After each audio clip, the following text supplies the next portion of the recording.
Well, thank you guys for coming out today. We'd just like to give you an update of what's happened today and kind of where we stand in the city of Matador after the tornado devastation that happened last night. The efforts have changed. You know, we finished about 2 o'clock with the search and rescue side of this situation. We have stayed at the same number of four individuals who have lost their lives in this tragedy. That has not changed yet. We're still working on, we have got the names of the individuals, and we'll be releasing that on a media release later on once we have confirmed some other details about their identity right now. So we're trying to get that finished up. So after the efforts have been done with the search and rescue side of this, we've immediately started to move into a cleanup effort. Really, the city and community of Matador has done a fantastic job of mobilizing people and starting to take care of the needs of the folks that are out there and getting their properties cleaned up and things taken care of that way. We ended up with about 15 folks that were injured in the storms overnight.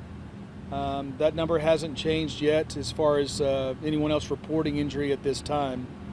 So right now we're moving from, like I said, an effort of search and rescue, moving now to the cleanup efforts that are happening and trying to get back on the feet.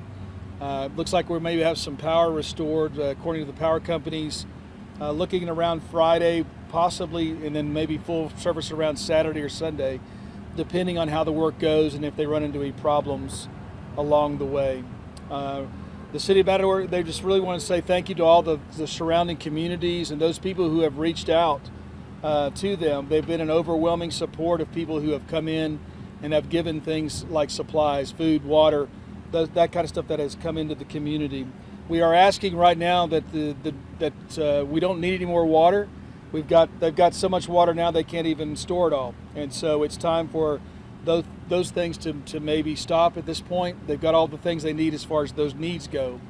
What they do need right now is there's been a fund set up at the Happy State Bank for Matador Relief Fund is what it's called. You can call the local branch to find that information if you'd like to donate some funds to that fund for them to then dole out to folks in the effort to clean up and to reestablish their lives here in Matador. So really that's kind of where we're at right now. We have a lot of folks that we'd like to thank. You know, Texas Forest Service who responded, Texas Department of Transportation, of course TEEX, TETM.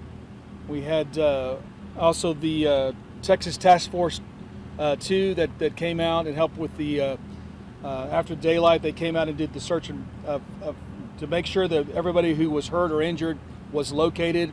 They took care of that in a very easy manner this morning and got things taken care of that way. So that's kind of where we're at right now. Again, just a fantastic response from the community and the people around to get the help out here to help this community get back on their feet. I saw a few fire departments from other cities. Can you go into detail and know who else is here as far as police, fire, EMS help that you've gotten? That's been another overwhelming response too that we've had. You know, on top of all the local folks that have come out and helped out, we've had a lot of first responders show up from different agencies all across Texas. I've seen some from Roanoke, outside of Fort Worth and Waco. The Texas State the task force team that was here is comprised of many firefighters from along the DFW area. So we've had just a lot of support from the communities and from local first responders also. You mentioned that you won't be releasing the names of those poor people who unfortunately passed away in the storm, but do we at least know how they may have passed? Were they at home? Were they at a business? Were they on the roads? Do we at least have that information? There was a couple that were, you know, at a little residence that they were staying at, and so and the other ones were still trying to confirm, you know, what had happened in that situation. So along with their information, we had a couple of these folks that because of the work that's going on around the Matador area, they live in some trailers and some RV trailers, and so we've had some of those that were, you know, quickly swept away in that situation that happened with a tornado, and so that's the residents we're talking about and some of these deaths that we're talking about. We're reporting 9 injured. Now you're saying 15 injured. That's the number when it comes to injuries. Yeah, and it could be everything from, you know, a minor scratch, bruise, whatever the case may be, but it's the injury report right now that had to deal with some kind of a injury report that we put out there. You mentioned power, which of course is a big thing. You need electricity. What about the status of water here? We were hearing that water may have been an issue. Heard about that? I haven't heard on the status of that. You know, of course, with power going out too, that could affect the pumps. So we're looking into that right now, and luckily we have plenty of water right now for folks to utilize to drink. So if they're needing any of that, just feel free to come up here close to the square and visit with some of our folks with TDM if you're needing water issues. But we're still looking into that before we tell folks, hey, water's safe to drink, or turn on your tap and it's okay. There's just urge caution before doing that. On that same coin, anything about phone lines?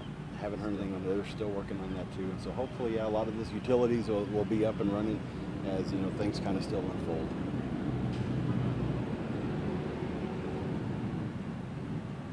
Anything else?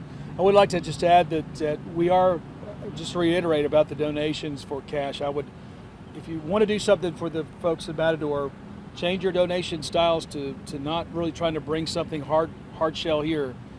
The cash donations is kind of what they need, or the monetary at the Happy State Bank is what we need. Also, I want to make sure that people, a lot of times in these kind of disasters, people want to start immediately bringing clothing and things like that to this area. They're not set up here. They cannot store clothing or those kind of things. Do not bring those type of donations out here because they're not prepared to take those things.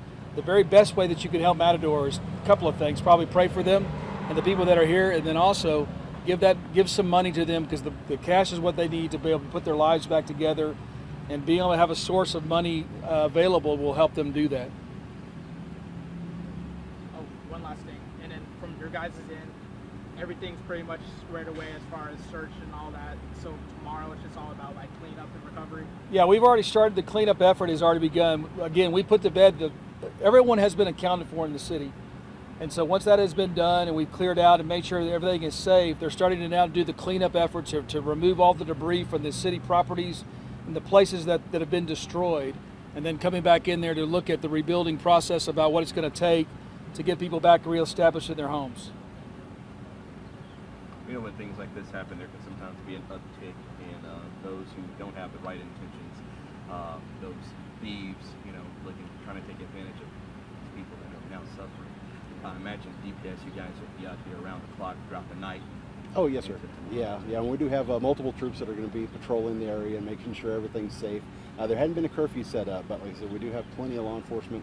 That was another thing. On top of all the firefighters that came in and EMS, we had a lot of law enforcement that responded as well. So there's game wardens and then multiple counties were able to send deputies and officers as well. So.